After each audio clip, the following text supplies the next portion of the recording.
I'm sorry I didn't get back in time to do the interview, but I could probably do it from here. The first question you asked me is, what's the future of topical exosomes? So exosomes shift the model. So instead of introducing cells, we're delivering signaling cargo, microRNA, growth factors, lipids. That cells instruct one another to use. That's genuinely closer to how tissue genuinely repairs itself. But most data remain preclinical or from a small series, and delivery through intact stratum corneum is still unresolved.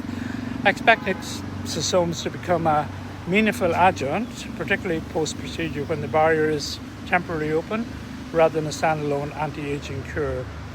The promise is real, the evidence is still maturing. What evidence physicians should demand? So there's 4 things. The first thing is characterization. That's the cell source, the isolation method, verification through MISEV guidelines, particle size CD9, CD63, and batch-to-batch consistency. Cargo, because an exosome is only as good as its payload, and we know that. An independent clinical data with objective endpoints, not before and after photographs. If a company cannot supply those, then itself is within the answer. You asked me about Zika exosomes and Centella asiatica. This pairing is scientifically coherent. Centella through the Asia is reasonable evidence for supporting fibroblast activity and calming inflammation, and it has a long dermatological track record. So combined with exosome delivery, the strongest near-term applications are recovery and calming, and that's post-laser, post-macular erythema.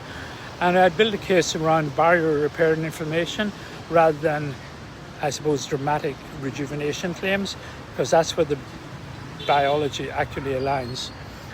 We got to separate, of course, science from marketing, and that's done through transparency, not through louder claims.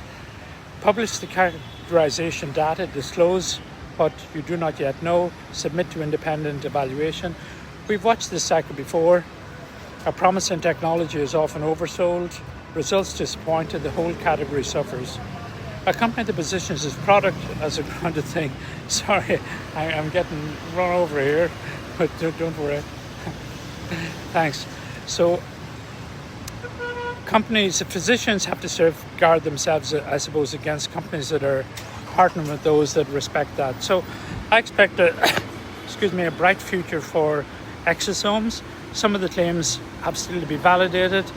Work through 3 different methods. I would have thought first, things that you can definitely examine scientifically. So if you've got a situation where, we're outside a busy restaurant here, the stratum epidermal layer is easy because you can measure water going across it per se. And of course, inflammation is easy in terms of erythema. And then histology is probably the third thing, and that would be collagen, often done with, as I say, histology. So there's 3 different levels. Stratum corneum first in terms of epidermal repair. Then I suppose inflammation, damping it down, that's easily done through even redness markers and all the rest. And then the third thing, of course, is collagen, and you can do that through ultrasound or you can do that through histology. But as I say, one of the things that you probably shouldn't do is just look at the outside and expect that that's what the inside is. Thanks for that. Out and over.